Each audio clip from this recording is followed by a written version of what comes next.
I love just being a connector kind of person. And for business, it works for me. Being able to say, oh, you should know that person. Oh, you should know that person. And, you do that a couple of times and people start referring back to you.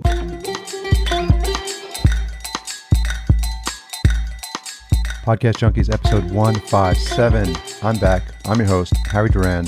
This is the show where we have amazing, engaging, entertaining, fascinating, all-around fun conversations with the people that I love to talk to, people that are in and around and making things happen in the fantastic and fabulous world of podcasting. It's a super meta show. It's a podcast about podcasters.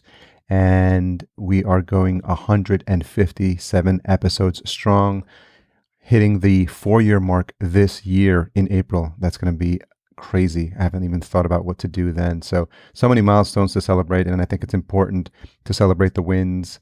Like last week's episode with Andrew Mason. He's the former CEO of Groupon, in case you didn't recognize the name. And we had a great conversation. He's the founder of a new service called Descript, and it's a transcription service with a twist. It actually lets you edit the audio file after, as a result of editing the text. So really interesting. And it's one of those because of my podcast stories. Shout out to Dave Jackson of School of Podcasting. He always talks about that, these things that come about as a result of having the show, of having the platform, of having the stage for people to come on and tell their stories. And I never in a million years would have thought I would have had the opportunity to interview CEOs on my podcast about podcasts. So it's just really nice, and it's really fun, and it's just affirmation for you. I posted something in a couple of Facebook forums that I'm a part of. Just keep doing what you're doing. Just keep following your passion, and eventually, like, these opportunities will arise because when you're doing what you love, you're infusing it with such enthusiasm that it's contagious, and people love it, and then the show grows, and then people become aware of it. So. Stick with it. Have faith that things are going to turn around if you're just getting started. And if you've been doing this for a while, then you definitely know what I'm talking about. This week, we have the pleasure of speaking with Charles Beckwith. He's the host of American Fashion. Fashion is Your Business. And he's also created a network called Mouth Media Network. He used to run an online fashion magazine, and he dropped out of undergrad as a filmmaker. And he's also interned on Dawson's Creek. One of the things we talk about is sponsorship, and he talked about specifically his relationship with Sennheiser and the value that he saw and they saw in terms of them partnering together. He explains this idea of fashion technology. We find out where his love of fashion comes from. We delve into how he's grown as a host since the start of his show and why he has a love-hate relationship with the show Project Runway. We dive into Mouth Media Network and the podcast player called Mouth Player that he and his team are developing. I got a sneak peek of it at LA Podfest last year, and it really is something. I can't wait for you guys to take a look at it. We also talk about his approach to networking and making connections, and I can vouch for that because he actually got the group together here in LA, and he's not from LA, and I was at a local meetup, and I met some other folks that I hadn't had talked to in a while, so he does that really well, so we talk about the importance of that. Don't forget that full show notes are always going to be available on the website, podcastjunkies.com/157 for this one specifically. On the subject of networking, one of the things that I think is really important for me, and it's been important for both my business and the podcast, is attending conferences. And one of my favorite conferences is Podcast Movement. And I'm happy to say that they're a sponsor of this episode. I can't say enough good things about the team.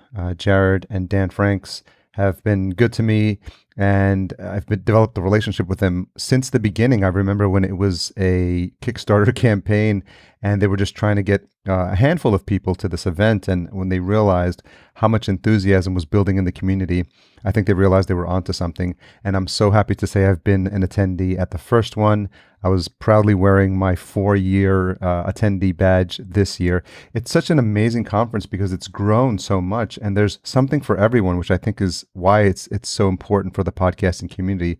It's nice for us to have something where we can go, and for the people who've been there for a while, we can network in the hallways, and that's been some of the best stories and best connections that I've made. Guests that you've heard on this show have come from Podcast Movement. And what I love now is that they're really diving into the specific tracks so that you can focus on what's going to be important for you in your podcast. There's going to be tracks this year on creation, technical, industry, marketing, monetization, and society, culture, and advocacy. It's been amazing to see their growth. This year, it's going to be in Philadelphia. The dates are July 23rd through the 26th, and it's going to be at the Philadelphia Marriott downtown. So head on over to podcastmovement.com to pick up your tickets. The early bird sale ends in 15 days as of this recording on the 16th. So make sure you get there so you get a good deal on the tickets. Two of the featured speakers are going to be none other than Terry Gross and Pat Flynn, an amazing 1-2 combo. So make sure you check that out. Don't forget to use the promo code Podcast Junkies when you buy your ticket. We are also sponsored by Podbean. Podbean is a premier hosting company for podcasters. And one of the things I love about Podbean is they make it super simple for folks to sign up. They have plans starting as low as $9 for unlimited hosting. Head on over to podbean.com/podcastjunkies. Stay tuned till the end of the episode where we reveal this week's retention hashtag. But for now, let's enjoy this conversation with Charles. So, Charles Beckwith, host of American Fashion Podcast. Thank you so much for joining us on Podcast Junkies. Hi, how are you, Harry?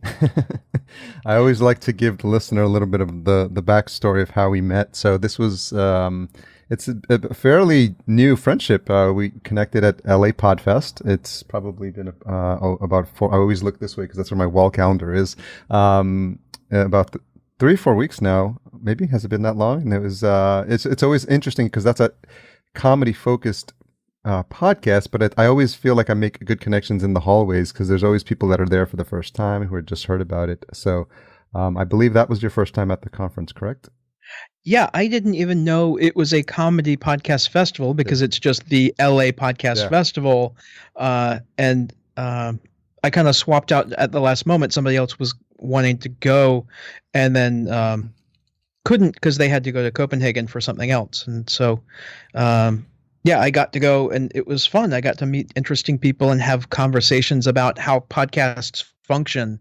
And I like how things fit together and how this leads to that. And if you take this part out, it doesn't work. But if you change this, it does this other thing. Any of that stuff, I'm fascinated by it. So had you attended a lot of podcasting conferences up until that point? No, I had gone to a thing up at the Harvard Law School, which was from Radio Public. And this group called Syndicated Media, Syndicated.media. They have a Slack group and they talk about kind of the future of RSS feeds and how to get more information, the right information delivered to the players. And they were kind of banging their heads against the wall because iTunes doesn't change. And then suddenly iTunes changed and a lot of the things that they were having all these grand schemes to fix kind of got fixed overnight. So the idea of running a podcast in a narrative podcast, having the first episode be at the top of the list on iTunes, being able to have that as an option. They were trying to build lots of stuff to make that possible. And then it just started working because Apple changed its mind. Yeah. I guess it's one of those, it's almost like a hashtag or a meme. Like, you're a podcast nerd when you go to conferences or talks that mention RSS feeds. It's the stuff that we all geek out about. And it's something that I think only the folks in our podcasting circles could attend or relate to. Yeah. And I think I said Radio Public. I meant Public Radio Exchange, PRX. Oh, yeah, PRX, yeah. Yeah. So it was them and this Syndicated.media group. When did you record your very first podcast? Probably June 2014, May or June 2014. Okay. And we didn't release it until July. Yeah. Like every podcaster, you're not satisfied with how that first one came out?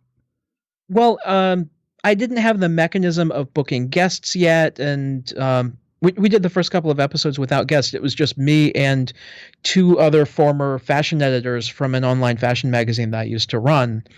We had great conversations offline about the fashion business and how it works.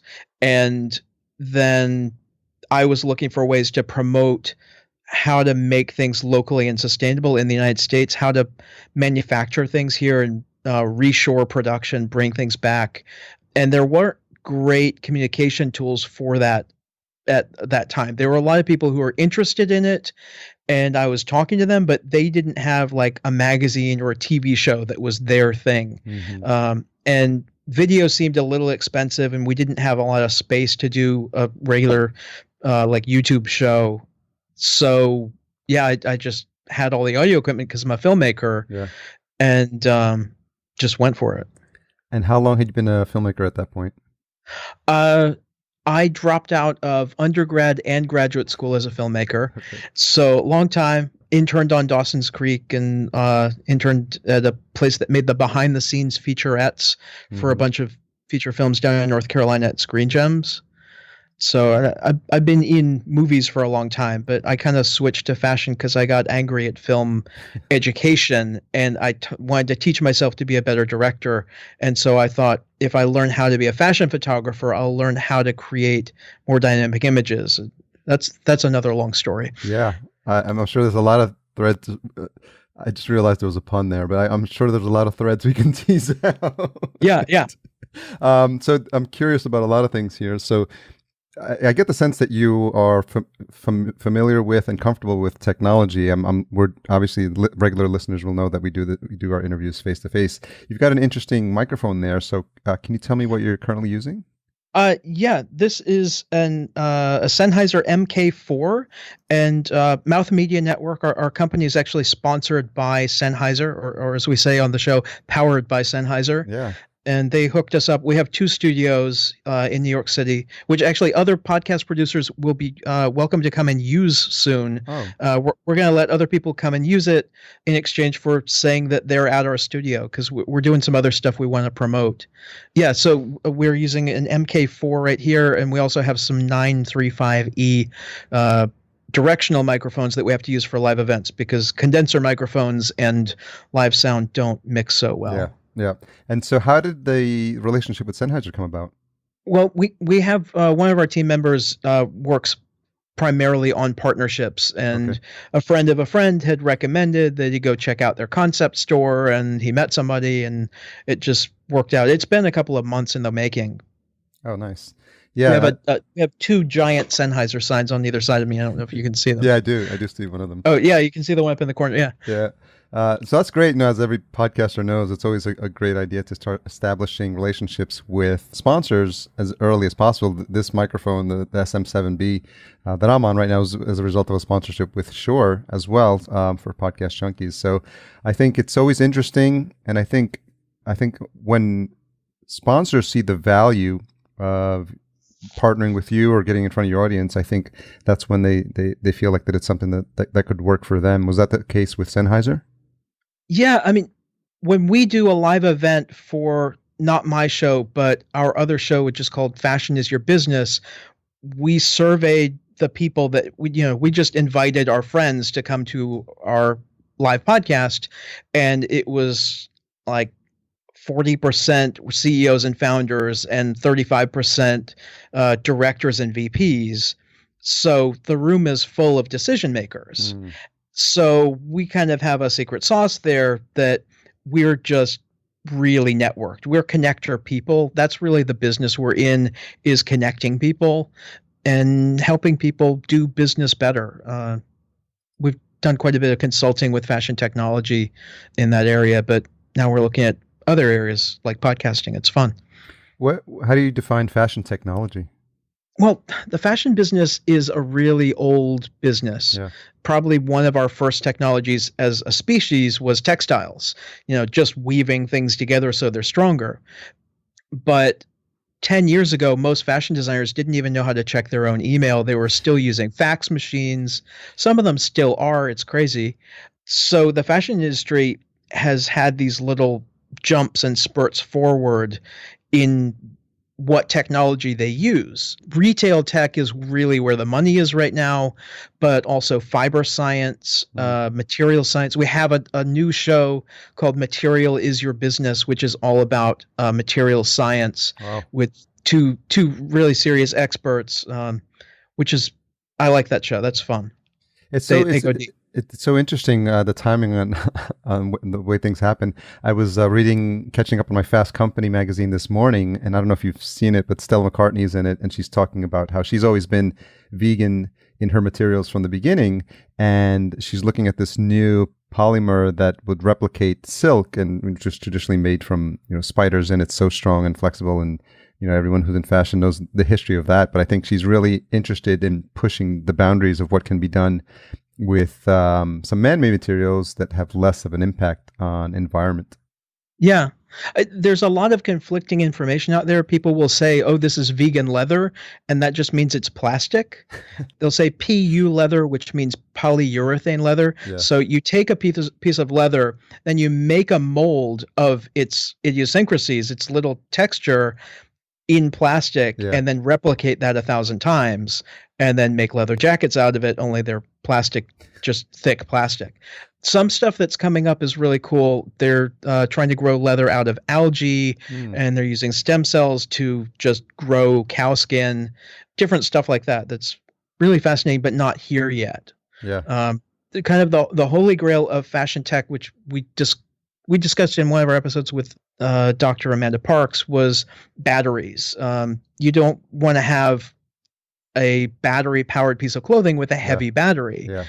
So people are looking at suspensions where when you move, the gel kind of moves around in it, and it creates friction, and it generates energy. Yeah. And then fabric-based batteries where the energy is actually stored in the fibers. Yeah, I think it was the same issue where they talked about Levi's partnership with Google in creating the wearable tech denim jacket, and I think you swiped down on the sleeve to answer the phone, or it was really interesting. Like they really completely had to reimagine, especially something like a denim jacket that I'm sure gets a good beating out in the environment. And so those are going to be the challenges, but it must be a really exciting time to be doing anything around wearable tech. I think it is. A lot of that stuff is focused around Brooklyn, the Brooklyn Navy Yard, the Brooklyn Fashion and Design Accelerator. There's some great groups doing interesting stuff. There is a lot of people also in the water who are looking for money, and they just have horrible concepts. Just like, what are you promoting? That's not a thing. What? But they get in front of investors, and the investors don't know about fashion, and we've got lots of terminology in the fashion business, so they can spit out all these things and people don't know. Like the idea of custom shoes. We just did an episode with a company that's making custom shoes. Usually a custom shoe, a high heel, is going to cost you about $3,000. And this company is doing it for $250. You put an 8.5 by 11 sheet of paper on the floor. You put your foot down on the piece of paper, so there's a reference for scale, and you take a couple of pictures based on the app telling you when to take the picture, and they build a 3D model of your foot, and then they put little pads in. And it's interesting. I mean, they're really dropping the price point there, but they're not reinventing the shoe. And I don't see a lot of technology in fashion really being revolutionary yet. I wrote a long article for Business of Fashion, which is our big kind of online trade publication. We have Women's Wear Daily, California Apparel News, and Business of Fashion. Business of Fashion is based in London. But I wrote a long article about blockchain technology and how the fashion industry could use it. But I cannot imagine the fashion industry actually cooperating enough, coming together enough and cooperating to make it practical, because they just don't play together. It's you're swimming with sharks in fashion, and they don't cooperate very much. It's sharks, not dolphins, It's interesting. This idea of blockchain has been fascinating for me as well. I think I'm going to start lining up some folks who are doing really good podcasts around there, because it's an opportunity for me to learn, but that's a whole nother rabbit hole, blockchain. And I'm interested in people are applying that to podcasting technology as well. I imagine that's in the works, if not around the corner. Yeah. Well, that was one of the ideas from Syndicated Media, was to replace iTunes as the central repository of podcast RSS feeds with a blockchain, and have it so that no one company or entity controls it, and there's kind of shared. It's a very internet age kind of idea. Yeah, it's interesting because I don't know where that's going right now. And for the listener, blockchain is sort of like the very simple way to describe it is almost like the operating system that's decentralized, and it's the basis on which Bitcoin was built, if I'm not mistaken. So Yeah. that's one of the most popular use cases of it is Bitcoin, but now it can be applied to other things where there's really once it's up and running, there's no central location to shut down, or it's replicated on multiple servers, and I think it just has a lot of applications for a ton of different industries. I forget the term, but there is a way to impact a blockchain that if a government like Russia or China or the United States, maybe Germany, decided to dedicate resources to disrupting a cryptocurrency, they could. Yeah. There's, you put enough resources in and you can break it. Yeah. Yeah, I'm sure that's the case with if they put enough technology or resources at it. I'm sure they could definitely disrupt it. Yeah, all oil right now in the world is traded on U.S. dollars, and China wants it to be on their currency, and it's a little bit of an economic fight to keep control of this. And actually, a couple of wars have happened because people were trying to break off of the dollar for their own oil. Yeah. It's interesting times. yeah, very interesting times. So back to where did your love of fashion come from? Can you recall like a specific moment or time in your life? Well, my mother's an industrial designer, so I've always been around kind of creative stuff, little accessories in the house. But I'm not really a clothing person. Yeah. I'm more interested in how complicated it is. I like computers because they're complicated. I like producing media because it's complicated. And I like the fashion business because it's complicated. So there aren't a lot of podcasts about fashion style because it's such a visual thing. So my show, American Fashion Podcast, is about how the business works. We talk to people who do marketing, and we talk to people who are creating their own collections about what stumbling blocks they're hitting and things like that. And have you had any notable conversations or something that you were pleasantly surprised by in the course of the 150 plus episodes? Is that what you're at now? Yeah. Yeah, I think we're at 153 right now. And I've got 20 because I did the LA trip. Oh yeah. I've got about 20 that are unedited, and wow. I've got the guests really are like, when's this coming out? Because the one I released this morning was from August, and this is November, so I have to step up the post-production thing. But so your question was notable episodes that come to mind. I love the ones where we get the really big designers who aren't just big because they have a name, but because they're super creative and they really know what they're doing. Yeah. Naeem Khan, Ralph Rucci. There's 3 designers from a group called 3 as 4, which is all spelled as one word. 3 as 4 is all one word. And the way they think about how to make clothing and how to make something that somebody will enjoy. And these people make the timeless pieces. Ralph Rucci, we titled his episode "Bringing Billionaires into Barney's," because billionaires literally would go to Barney's because his clothing was sold there. Oh, funny. And they wouldn't otherwise. So Barney's loved him. It's been fun. We've had some really great conversations, and I like the hour-long sit-down. I do it usually with 1 or 2 co-hosts. Right now, my co-host is Kathy Shepis. Lisa Maria Rodano and Seth Friederman were my first co-hosts, and I like having a panel, just kind of tag teaming on the questions and keeping it going around because, Lisa was kind of the bleeding heart, and she was the emotional one, and Seth was really into the emerging designers and how they're surviving and what doesn't work in the business, and then I was into the technology, and now the dynamics kind of shifted because Kathy's ran business and product for like Kate Spade and Don. She was the president of Doncaster, which is a shopping by mail service. And now she's consulting, and she has time to do a podcast, which is fantastic because she's so knowledgeable. How have you grown as a host since the start of the show? I'm a lot more comfortable with the guests. I was nervous about talking to people. I'm fine with the technology, but just having people in the room and getting the sequence down of getting through pleasantries, which I detest, and to the actual information. Yeah. Sometimes I'll have a guest on where they will promote their product before they answer the question, or they'll answer the question and then tie it into promoting their product. And I just cut that part.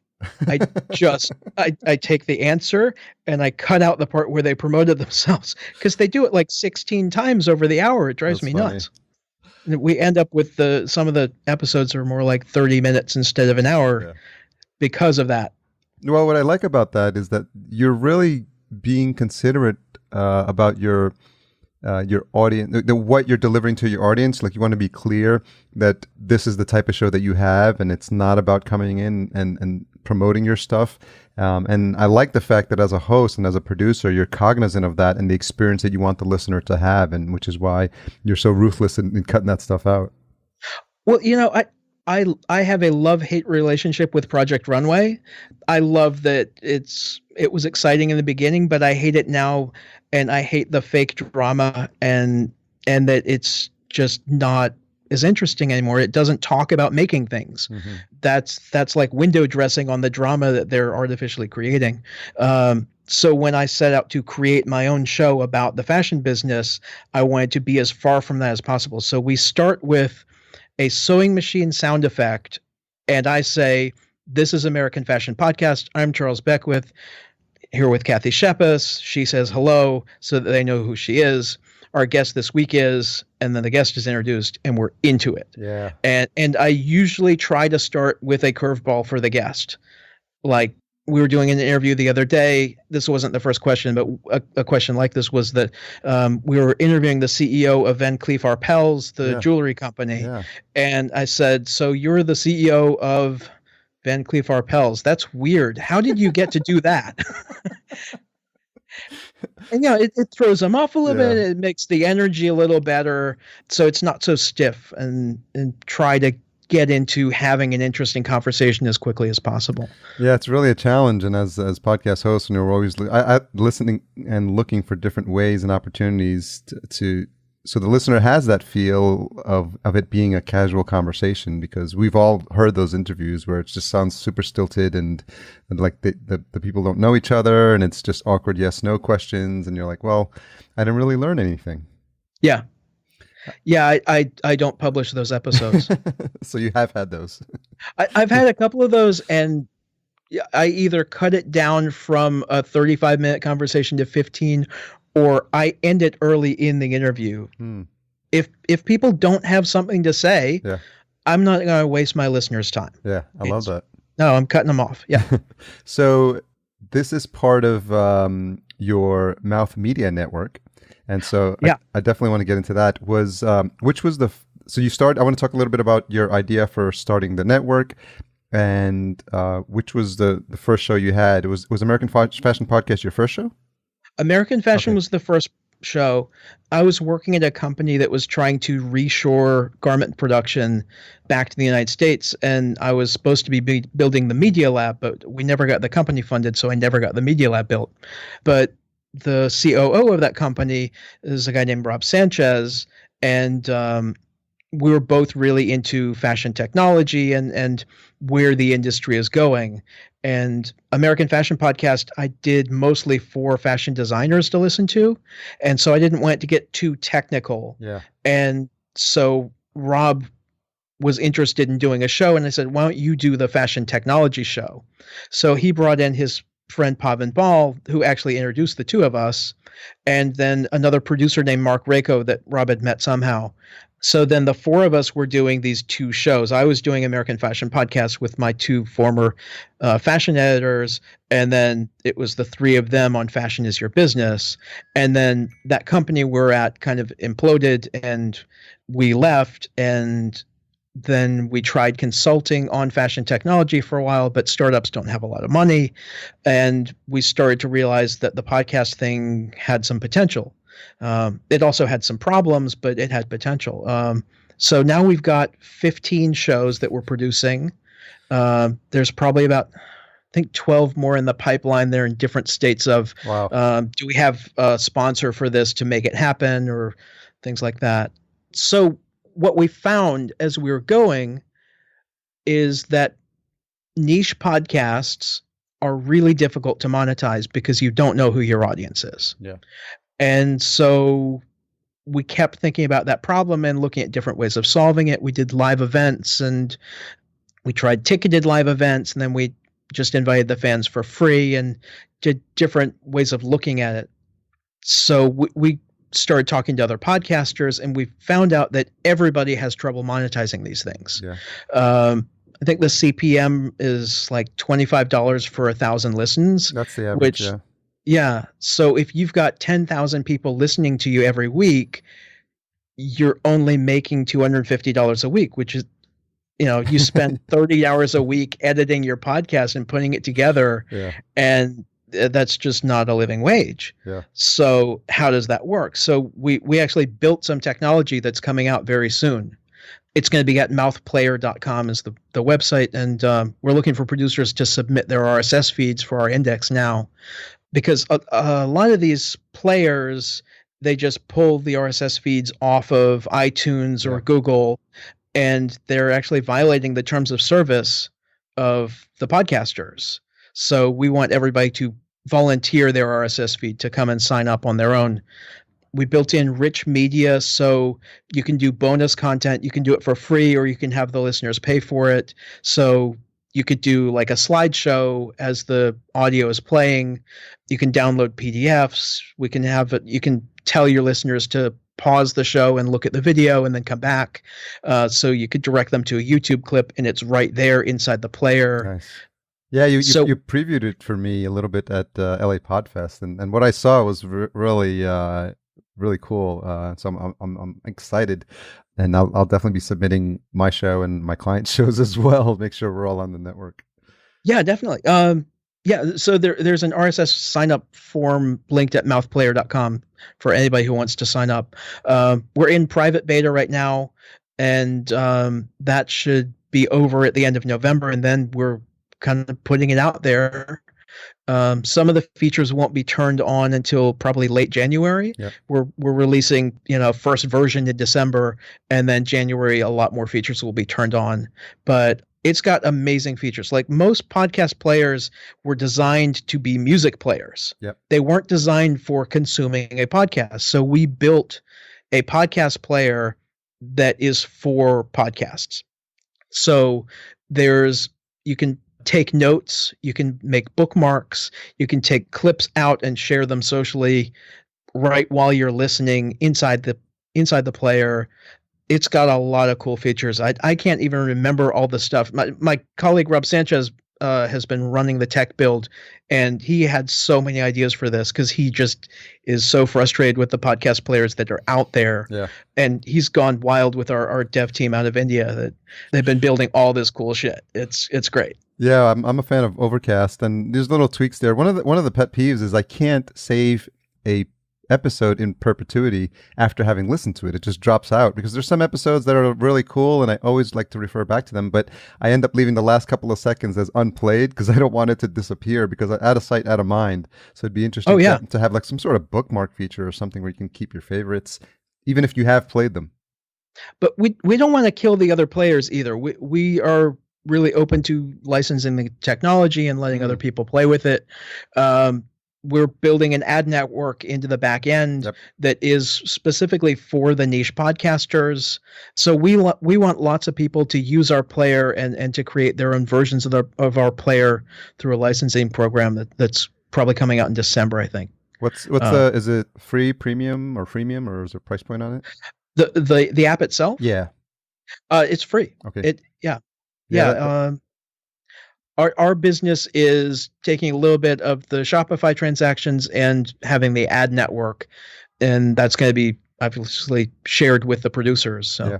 Are you working in a payment gateway as well? Because that's one of the challenges with some of these, the actual collection of the money, and if it's pretty seamless, maybe through a PayPal or a Stripe API, I wonder if you looked at that.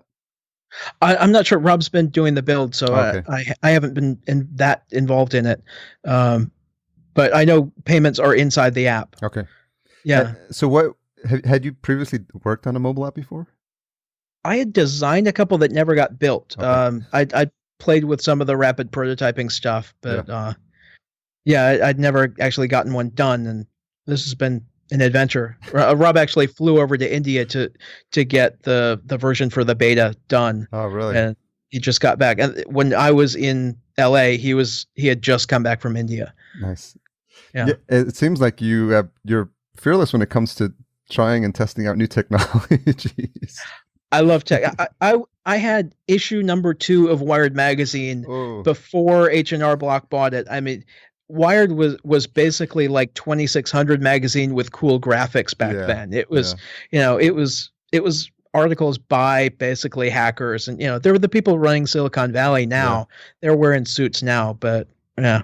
That's so funny. I just saw a graphic of Kevin Kelly, something I was working on with because a client had interviewed him previously, and I was pulling up their transcription notes, and I just literally saw his face today. And Kevin Kelly is the founder of Wired, so it's weird how some of these synchronicities happen. Yeah, he was one of those old school guys. I mean, he was on the Well, Yeah. the Whole Earth Electronic Link, which was the Whole Earth Catalogs BBS system, where a lot of the old school Silicon Valley people had their email addresses were at the Well. Yeah.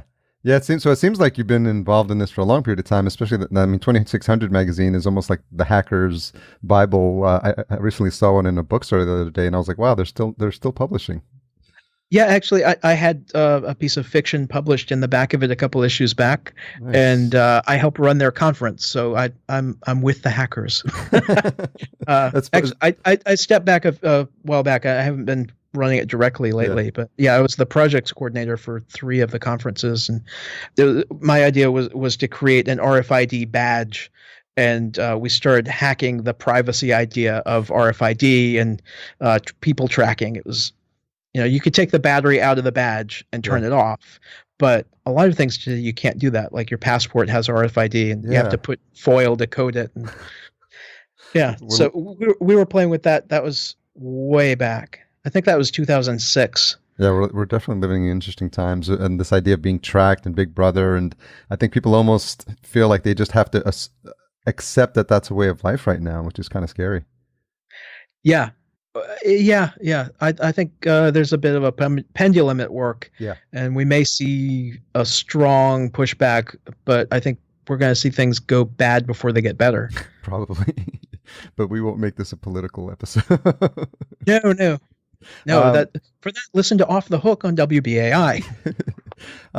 Talk a little bit about the network. How do you determine what the shows are? And is it all original content, or are you starting to have people submit for the network? Right now, it's mostly in-house. One of the shows, 16 Weeks, is about a guy training for a super marathon. He's down in North Carolina, and that was a friend of Mark's who wanted to do a show, and so we pulled that in the network.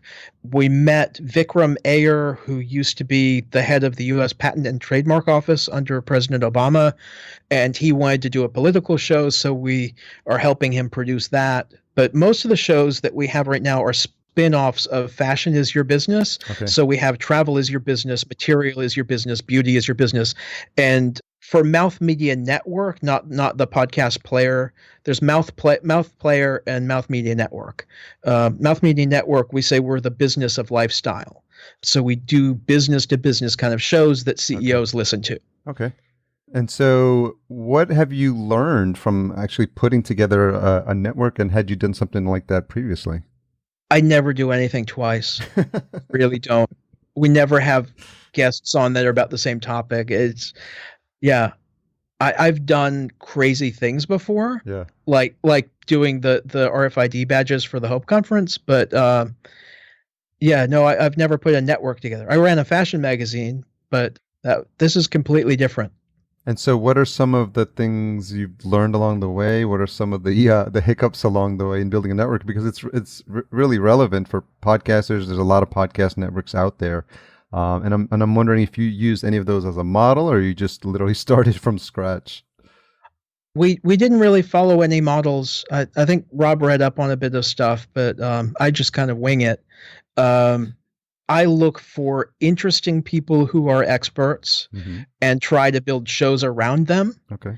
And the rest of the guys kind of followed me in doing that. So that's how we got Beauty is Your Business and Material is Your Business, were just people I thought this person would be a great host for a show, and that person would be a great host for the show because they're so curious. And it just kind of comes together. But then we have other people approaching us to produce shows for their companies. Content is Your Business is for a company called 24/7, which is a talent agency for businesses, not like actors, but they find they're headhunters. Yeah. They fill positions. So we're doing content with them, and they have big makeup agency clients and things like that. So I'm really curious. I'm always curious about the journey of people's journey of how they ended up here. And obviously, I think when you went in to start studying for film school, and I don't know if you ever thought that this is where you'd be at this point in your life. No, I thought I'd be pretty far along at being a showrunner for television shows. Okay. But then, that was my thought in high school, and then television and film really changed. For a while, there were no jobs, and that was basically when I was in college for film, and it looked like everything was collapsing. Movies weren't making money. Piracy online. I mean, Napster hit around like 1998. Yeah. And that's when I was in film school. So, yeah, media looked really in danger, and it was kind of scary. Like you're going to school for something, and there are no jobs on the other side.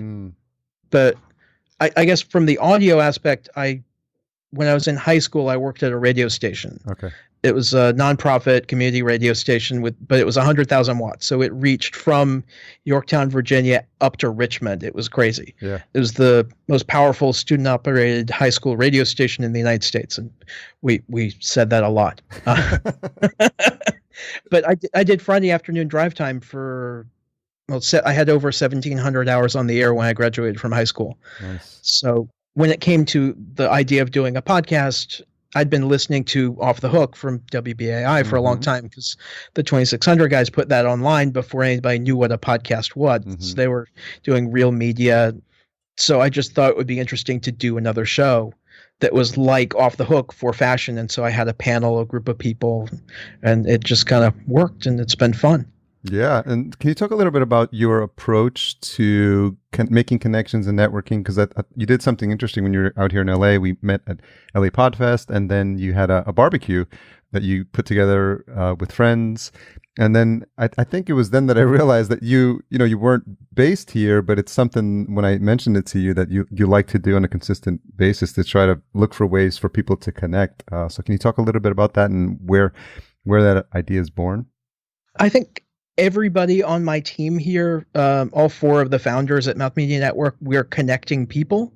And one of my favorite things to do is to put two interesting people who don't know each other in the same room and just watch. Like, I love that. That's cool. And I love doing that with the podcast because I have an interesting co-host, and then I put somebody interesting in front of them and just kind of see how the dynamic builds and what they're interested in about each other. Yeah. So I love just being a connector kind of person. And for business, it works for me. Yeah. Being able to say, oh, you should know that person. Oh, you should know that person. And, you do that a couple of times and people start referring back to you. And I like the stone soup idea of the, that story? No, I think I have. It sounds familiar, but can you retell it for the benefit of our listener? There's 3 soldiers, and they're coming back from war, and they pass through a village, and everybody looks like they're starving, and they're asking for food because the soldiers are starving, and the villagers say, "We don't have any food. We're all starving." And the soldiers kind of look around, and some people don't look that bad. They've been through other villages where people are starving, and these people don't look dead yet. So they have this big black cooking pot, and they fill it with water, and the guy takes stones out of his bag and puts them in the pot. And the villagers say, "What are you doing?" He says, "Well, I'm making stone soup." And so the water's boiling. And, oh, this would be better if there were onions. Suddenly somebody shows up with onions. And then somebody shows up with carrots and chicken and whatever. And suddenly the entire village is fed just because of this idea of getting people to share. And sometimes you have to trick them into it. And in the hacking community, nobody else calls it this, but I call it macro social engineering. Social engineering is where you hack the person instead of the machine. So like to get into the computer, you get the person to tell you the password instead of trying to hack into the machine. Yeah. But macro social engineering is more like community, and you're hacking a community. It's like politics. And that's actually the specialization that I say I have in the hacking community, is that I'm a connector person, and I help people redirect their resources so that they help more people. That's really fascinating, and I think it's something that goes overlooked, and a lot of people don't do it to begin with, and B, do it well enough or take it seriously, or feel like it's something that they need to be doing for the lifetime of their business career, because it's not something that you do once and you feel like you wait and see if anything happened or if there's any benefits out of it. I just go out the door curious, and I like when people interact that are smart.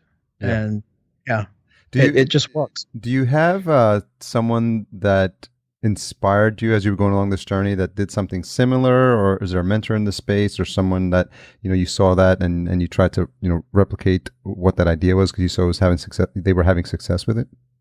Not in that particular direction. No, that's just kind of been who I was. Like that's always been kind of who I was. Is that do you recall a time when you were younger where you started to put those skills into use? Probably not until I was in college. Okay. I was very shy. Getting over being shy takes a lot of effort and took a lot of time. But I started working on trying to get a public television station built. Okay. When I was living in North Carolina. When I was in college, I was the chairman of the Wilmington Public Television Foundation. Okay. And we got kind of close, but politics changed in the town, and that didn't happen. And I went off to grad school. But that organizing of a group and running meetings and things like that was always interesting to me. And I was president of a hell of a lot of extracurricular activities in high school. I was either president or vice president, I think, of like 9 or 10 clubs when I was a senior. I had terrible grades, but I ran the theater. Well, that's one way to get over your shyness, right? Yeah. And so, do you maintain a lot of those relationships still? Yeah, I think so. Yeah, I still talk to a lot of people. That's good. Well, it seems like it comes in handy now with what you're doing now, and in terms of connecting people, because there may be even opportunities to connect people that you're currently meeting with people that you've met maybe even years ago. Yeah, absolutely. And that's why I like going to LA. I mean, you met 2 people there that were friends from film school in North Carolina. Yeah. And, it's not so good to be in New York. I'm starting to make that work here in New York, but if I go down to Wilmington, North Carolina, there's lots of people that I like connecting with, and yeah. Very cool. A couple other questions as we wrap up. That I ask all my guests. What's something that you've changed your mind about recently? Oh, I don't know. I don't change my mind very much. Your usually mind is pretty set when it comes to making decisions. Yeah, I'm pretty solid. That's good to know. What's the most misunderstood thing about you? I have no idea. Are there things that people, your friends have said, or the way people have perceived you is something that's maybe not in line with the people who are close to you know that how you really are? Well, I think except when I'm really excited and interested about something, like at the podcast conference, I'm usually kind of shy at first. Mm-hmm. And so people don't know that I'm deep, and that all I want is deep conversations. Mm-hmm. I don't really do small talk. And how long would you say it takes for you to get to that when you meet a new person or you establish a new relationship where you feel like you can start having some of those deep conversations? I don't know. It really depends on the people that I meet. Yeah. And the topic? Yeah, I think so. That also. Yeah. Some people, it's almost instant. Like they will say something in a certain way, Mm-hmm.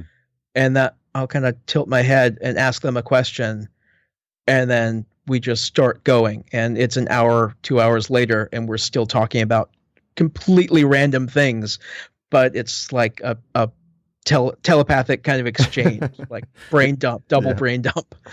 Yeah, so it's fun when you meet those people where you get that feeling that you're like separated at birth or something, or you just have that one connection where you vibe on, and time seems to go by so quickly. Yeah, absolutely.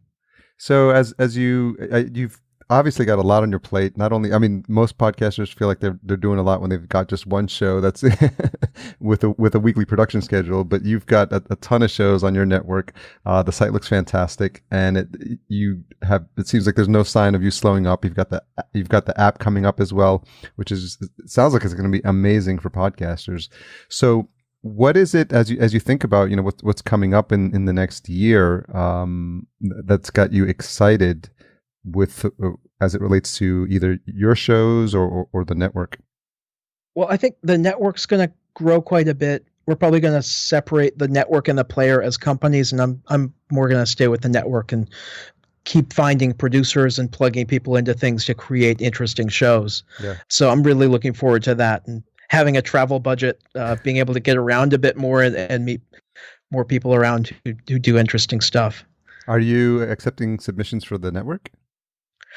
Yeah. We're I think we're podcast at mouthmedianetwork.com. Okay. That goes to Mark Rako, and anybody who wants to talk to us as a company can just kind of give Mark a shout. I'm also Charles at mouthmedianetwork.com if anybody wants to reach out to me directly. I am the director of innovation and exploration, so I don't get into the day-to-day stuff so much. I'm more of the fire and forget weapon. They, go meet with those people. There's an event going on. I come back with 15 cards, and one of them's the CEO of Amex. And then you have your team start to make those connections and see what comes out of it. Yeah, I kind of hand off the connections to the people that make sense, and we go for it, and then I get to work with those people that I met later, because we get to bring them in and have them do shows, and it's fun. I love making new shows that talk about different kind of esoteric things. Well, it seems like you're doing great things, and one of the things that I love personally about getting out there to conferences is not having any preconceived notions about what I'm going to experience, who I'm going to meet, or if there's anything there that at first glance does not look interesting to me. Because if people just said, "Oh, comedy podcast, I don't do comedy, and it's not my niche," that might deter people. But I've gone enough times to know that it's sometimes the best conversations happen in the hallway, or just even making one or two connections. And then it was definitely the case this year as well. So I'm glad you ended up there, because that's how this conversation happened. And, it's just so great to see all the different ways people are doing amazing things with their show. I mean, you not only have the podcast, you've got this amazing network, and you've got this player, and now more people will know about it because of this interview. So it seems like that's your modus operandi. So do you have some upcoming podcast conferences on your schedule? Yeah, we're looking forward to the big one that's in Philadelphia. Yes, podcast in July. Yeah, that's going to be a lot of fun. Yeah, there's a couple of podcasts. We just set up a wiki, and I've been dumping the podcast conferences into the wiki and in a like quarterly calendar, and now I can't remember the names of any of them. There's a couple. Yeah. There's one in Seattle coming up, PodCon Seattle. That's a brand new one. That's December 9th and 10th. And then that's the major ones this year. Obviously, there's new ones starting in Australia as well. There's one called We Are Podcast that just wrapped up. Is this weekend. DC Podfest is in November 10th and 11th in DC. And then there's the PodCon. Podfest. This gets confusing because you run out of terms to call a conference. Yeah. That's not Podfest or conference.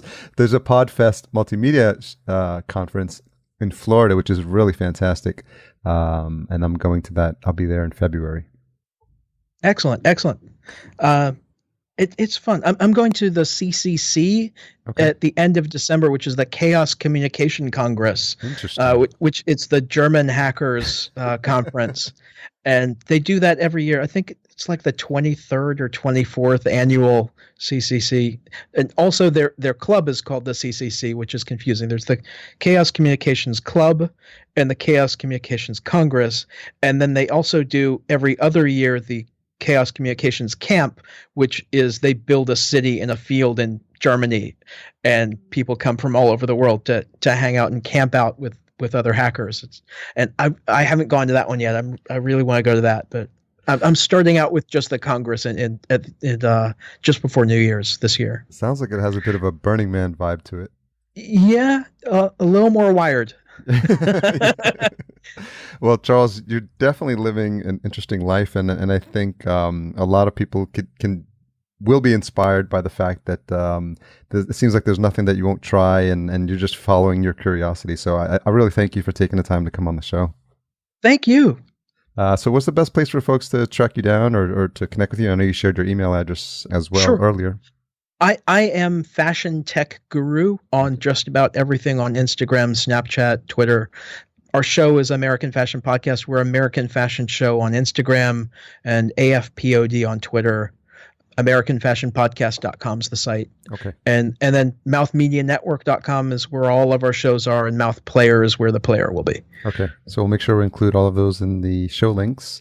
And I'm looking forward to all the good things you have coming up. And there's some exciting stuff that I'm going to be keeping a close eye on. So thanks again for taking the time.